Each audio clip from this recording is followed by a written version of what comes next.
So picture this. You're doing the work of 3 people. Right. You're logging off at 8 p.m. every night. You are generating just this massive amount of output. Yeah, you're crushing it on paper. Exactly, on paper. So why did the big promotion just go to the colleague who, cheerfully leaves at 5 p.m. every single day? It is so frustrating. And it goes against, everything we are taught about career advancement. Right. Because we carry this deeply ingrained belief that if we just put our heads down, grind harder, and take on literally every orphan task in the office, leadership will eventually notice and reward us. They don't. I mean, the reward for digging the best ditches is usually just, a bigger shovel. Exactly. You just get more dirt. Yeah. So today, we're taking a hard look at a pretty harsh reality: why doing more work is actually killing your career momentum. It's a huge trap. It really is. And to figure out how to escape this cycle, we are pulling apart a really compelling resource today. It's the April 2026 edition of the Your Career, Your Future newsletter. Yeah, published by the Career Experts Group. Right, which is this coalition of master career professionals, personal branding strategists, the real deal. They handle outplacement and career guidance for major organizations. So they have a totally unfiltered front row seat to what is actually working in the modern workplace right now. Okay, let's unpack this. Our mission today is to build you a practical toolkit to help you transition from being this exhausted overperformer into an intentional professional. Yeah. Someone whose career actually supports their life. I love that mission. And, the overarching theme tying all this newsletter material together is exactly what we just touched on, the danger of the doing more trap. Right. Laura Johnson's piece in here on expanded roles breaks down the mechanics of this beautifully. I mean, we are operating in an era of permanently leaner teams. Yeah. Everywhere you look. Exactly. When a company restructures or, someone quits, that workload doesn't just magically vanish. It gets quietly distributed to the most competent people left standing. Who are usually already stretched totally thin. So you end up absorbing a departed colleague's entire portfolio of responsibilities. Yeah. But, of course, your title remains exactly the same. And your paycheck certainly hasn't doubled. Right. And the newsletter highlights some really interesting recent research from McKinsey & Company showing that this is a systemic issue, and it's particularly affecting women. Oh, wow. Yeah. Employees are increasingly taking on these expanded, totally uncompensated responsibilities under the vague promise of future advancement. Right. The old, we'll take care of you at review timeline. Exactly. But that advancement rarely comes because the extra effort, it isn't actually translating into visible leadership qualities. It just makes you look like a highly efficient workhorse. Man, doing invisible work is it's like running a Michelin star restaurant kitchen where the door to the dining room is just completely bricked up. Oh, I like that. Right. You're back there sweating, you're juggling 20 pans at once, making this incredible food. Yeah. But the critics sitting in the dining room, they think the kitchen is closed because no plates are actually making it out to the tables. They can't taste the effort. Exactly. They can't taste. There's this quote from Whitney Johnson in the newsletter that perfectly captures this. She says, your career will not advance based on your potential. It advances based on what decision makers can see. Yes. Visibility is the currency of advancement. But the problem is these high achievers, they try to solve a visibility problem with a productivity solution. Exactly, with a productivity solution. They think, if I just chop vegetables faster, they'll hear me through the brick wall. And they won't. They won't.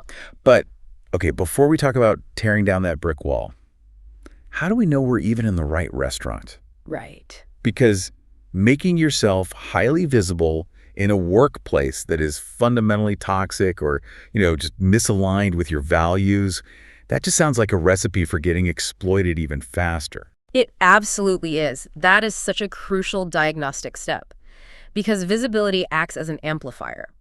So if you amplify your presence in a toxic environment, you just accelerate your own burnout. Elise Pipitone explores this in her article on auditing company fit, and she points out that you cannot rely on a company's carefully curated careers page to tell you the truth about their culture. Right, because every company claims to treat employees like family and prioritize well-being. Always. Every single one. So Pipitone suggests going straight to the data. She points to tools like Glassdoor's lists for work-life balance, the Muse.com's Vibe Awards, and specifically, this one is great, the MIT Sloan Management Review's Culture 500 list. Oh, what's that?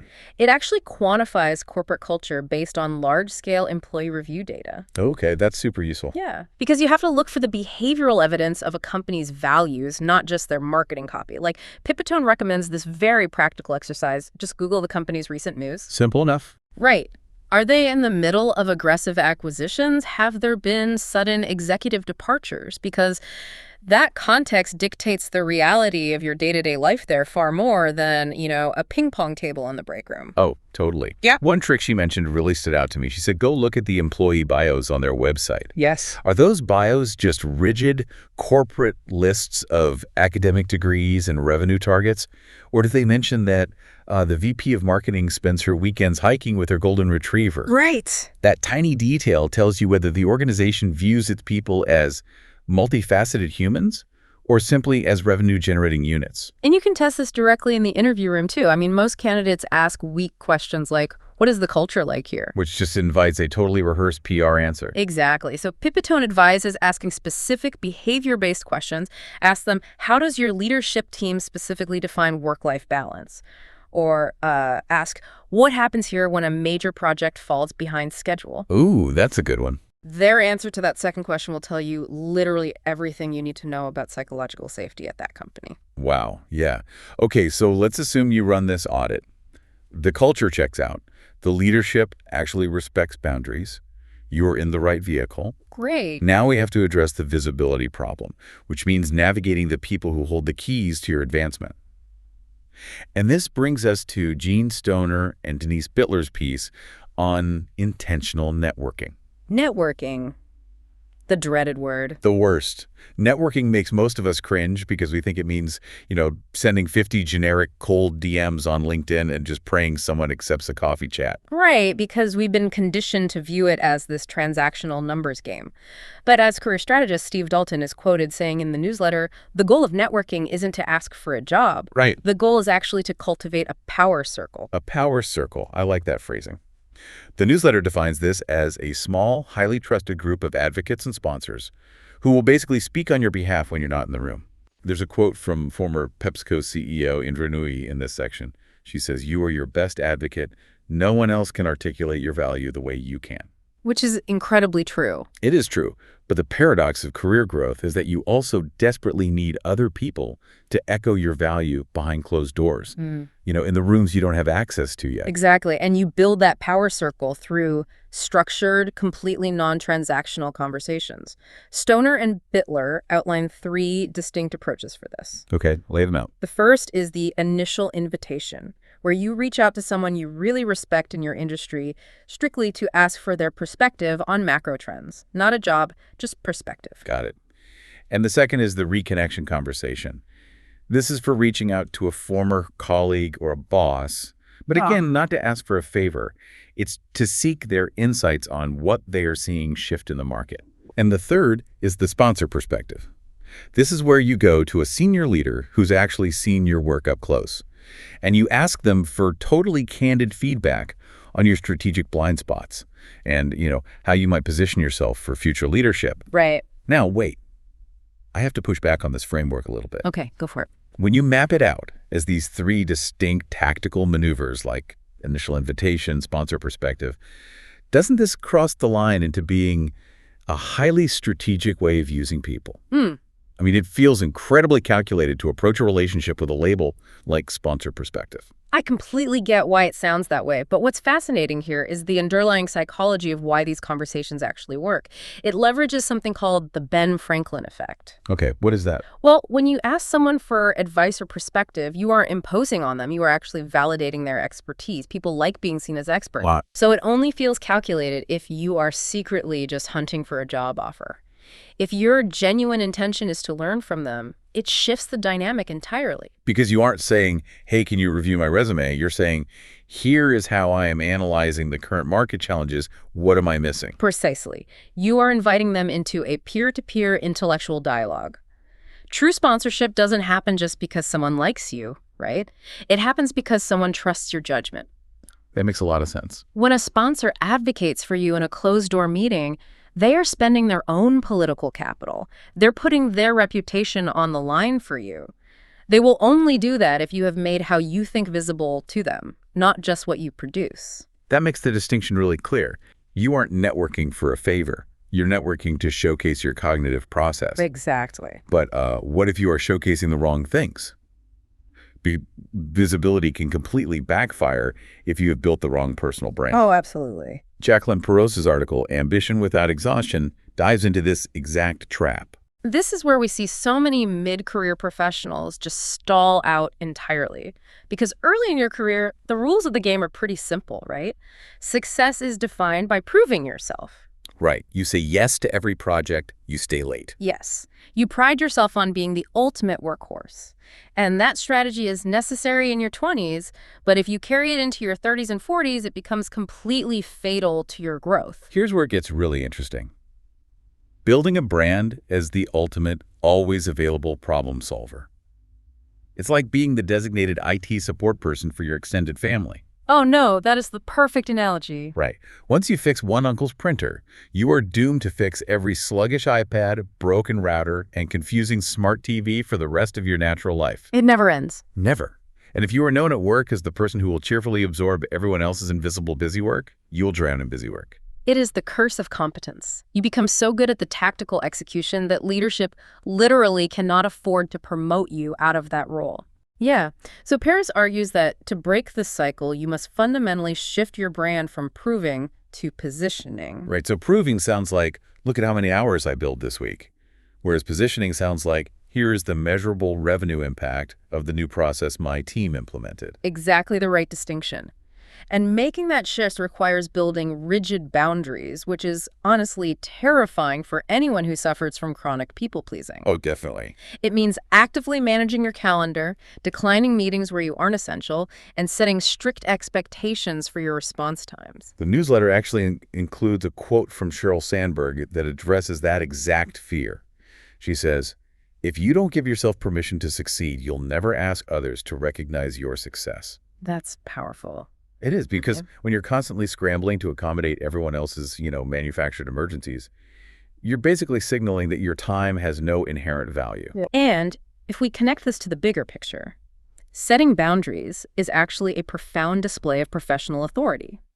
Redefining what ambition looks like for you doesn't mean you lack drive. Right. It signals to leadership that you understand resource allocation, starting with your own time. Leaders respect professionals who are clear about their limits and their value. They just hand more to-do lists to the people pleasers. Okay, so let's play this out. You run the audit, you find a company with a great culture. Okay. You build this incredible power circle of advocates who understand your strategic value. You shed the exhausting fixer brand, you set your boundaries, and you successfully position yourself as a leader. You did everything right. Right. But what if, after achieving all of that, you wake up one morning and still feel this hollow lack of fulfillment? Well, that brings us to perhaps the most liberating concept in the entire edition. It's a special feature by Denise Bettler on the pressure release valve. Yes. And it introduces this concept of decoupling the money job from the passion job. Which is wild, because modern work culture has sold us an absolute myth. We're told from the time we graduate that we must find our dream job. Right. And that this single role must provide our financial stability, our social status, our creative outlet, and our life's deepest meaning. It is an impossible, crushing burden to place on a single employer or a single career path. The reality of the corporate world is that most roles are designed to solve very specific business problems. Exactly. They are not engineered to fulfill every complex dimension of your human identity. Okay, wait, I have to push back here. All right. The solution Bettler is proposing, separating the money job from the passion job, it sounds like she is telling exhausted, burned-out professionals to go start a second unpaid job. I know. How does taking on a side hustle or a passion project cure exhaustion? That sounds like a fast track to a total nervous breakdown. It really sounds counterintuitive until you understand the neurological difference between draining stress and energizing flow. Okay, explain that. Bettler isn't suggesting you take on more corporate busy work. Your money job provides the financial infrastructure of your life. It pays the mortgage, funds the 401k, offers health benefits. Right. Your passion job is an activity, and yes, often unpaid, maybe a volunteer role or a small creative project that triggers a state of flow. It fuels your curiosity and utilizes the specific talents that your day job just ignores. And Biller actually shares her own story to illustrate this, right? She works as an executive career coach. She's highly successful at it, but she found herself feeling completely stagnant and drained. Yep. And instead of doing what most of us do, which is marching into her boss's office and demanding that her coaching job somehow be magically modified to meet her unmet creative needs, she started a completely separate side business. Right. Writing and illustrating custom children's books. Which sounds like so much more work. But the results of adding that second job wasn't more exhaustion. By feeding her creativity through the children's books, she actually increased her energy and mental sharpness for her executive clients. She stopped resenting her primary job for not being a creative utopia. So what does this all mean? It means you can let yourself off the hook. Yes. The relief in this concept is incredible. You are allowed to let your money job simply be the money job. You don't have to feel guilty that you aren't jumping out of bed every Tuesday morning, fueled by a burning, soul-deep passion for optimizing supply chain logistics. Exactly. It is just a job, and that is completely okay. There is immense psychological safety in untangling your identity from your W-2. Definitely. It allows you to separate your ego from your energy. You can finally explore what actually sustains your interest rather than chasing projects that you think should sound impressive to your peers. And the newsletter lays out 4 concrete action steps to start this decoupling process. Step 1 is to track your energy for 2 weeks. And notice I didn't say track your enjoyment. Track your energy. That distinction is vital. Some activities are highly enjoyable, like, say, attending a massive industry networking gala, but they leave you physically and mentally depleted for days. Oh, absolutely. Right. But other tasks are incredibly difficult and frustrating, like maybe teaching yourself a new coding language. But when you finish, you feel electrified and energized. You need to identify what generates energy. Right. And step 2 is to observe your voluntary learning. When you have an hour of free time and literally nobody is forcing you to consume information, what podcasts are you turning on? What articles do you click on? Your brain naturally gravitates toward your passion areas when the pressure is off. Exactly. Step 3 is to write a 1-sentence passion statement to force some clarity. It shouldn't be a business plan. It should just be a declaration, something like, I want to help local artists manage their finances, or I want to rebuild vintage bicycles. Keep it simple. And the final step is to design a 60 to 90-day pilot project. Do not march in and quit your money job. Please don't. Just test the waters.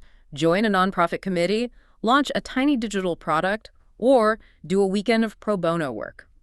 The newsletter mentions several great platforms to find these opportunities, like idealist.org, On Purpose Careers, and Ethos Atlas, which is a newsletter specifically curating gigs for good. That's awesome. Yeah. The pilot project is low risk. If it turns out you actually hate rebuilding vintage bicycles, you just stop. Right. But if it gives you energy, you have successfully built a pressure release valve for your primary career. Exactly. So let's look at the complete blueprint we've extracted from the Career Experts group today. We started by dismantling the doing more trap, realizing that taking on invisible work behind a bricked-up wall won't get you promoted. Right. We learned how to audit a company's culture to ensure we aren't accelerating in a toxic vehicle. We replaced generic networking with the concept of a power circle, using intentional conversations to showcase our strategic thinking. Crucial. We talked about the critical shift from being the reliable fixer to positioning ourselves as leaders with firm boundaries. And finally, we relieve the pressure of the dream job myth by decoupling our financial security from our creative fulfillment. It really requires a fundamental rewiring of how we view our relationship with work. And to that end, I want to leave you with a final challenge to mull over. Okay, let's hear it. Take a look at your calendar for tomorrow. Find the single most draining, dreaded task on that schedule. Now ask yourself, are you doing this task because it actually moves you toward your strategic goals?